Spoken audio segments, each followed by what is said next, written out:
Bonjour monsieur, de quoi allons-nous parler? De problèmes nucléaires. D'accord, d'accord, encore un qui va me bassiner avec ses idées antinucléaires, je sens l'entretien pourri. J'en ai un moi des problèmes pour vous. Un chevreuil, une vache, un cheval mangent tous la même chose, de l'herbe. Et pourtant, le chevreuil fait des petites crottes, la vache fait des bousses plates, et le cheval du gros boulet vert. Alors, comment expliquez-vous cela? Ah, vous ne savez pas, hein. Vous ne trouvez donc pas un peu prétentieux de vouloir parler de problèmes nucléaires alors que vous ne maîtrisez même pas un petit problème de merde? Oh allez, je vous taquine.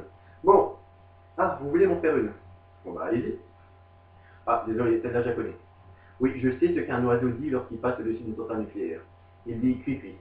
Bon, soyons réactifs, parlons nucléaire. J'ai sous les yeux votre liste de revendications longue comme mon bras, longue comme une trompe d'éléphant ou encore longue comme autre chose. Je vous taquine, ne soyez pas jaloux, je suis noir. Bon, pour commencer, vous voulez le démantèlement de toutes les centrales nucléaires. Vous savez que ce n'est pas possible. Le démantèlement d'une seule centrale nucléaire prend 30 ans. On n'aura pas le temps, on sera tous morts avant. Bah oui, pourquoi siéger? La fin du monde est prévue pour 2012.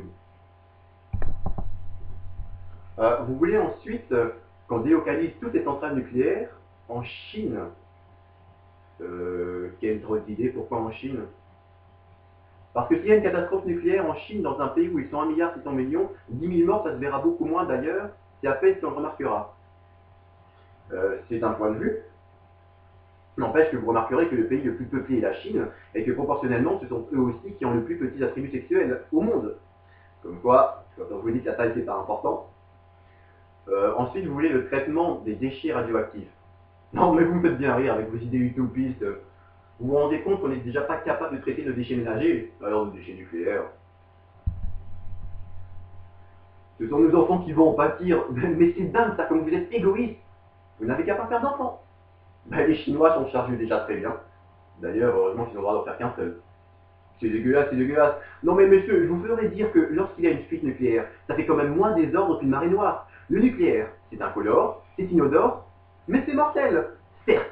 Alors que le pétrole, ça pue, ça salit, avec le nucléaire, on crève pareil, mais on s'en rend pas compte. Bon, monsieur, notre entretien touche à sa fin. Pour conclure, je dirais que le nucléaire est une invention merveilleuse, même si ceux qui habitaient Hiroshima et Fukushima ne sont pas d'accord. Mais retenez la leçon, une ville qui finit par ma, de toute façon, ça porte malheur. Merci beaucoup.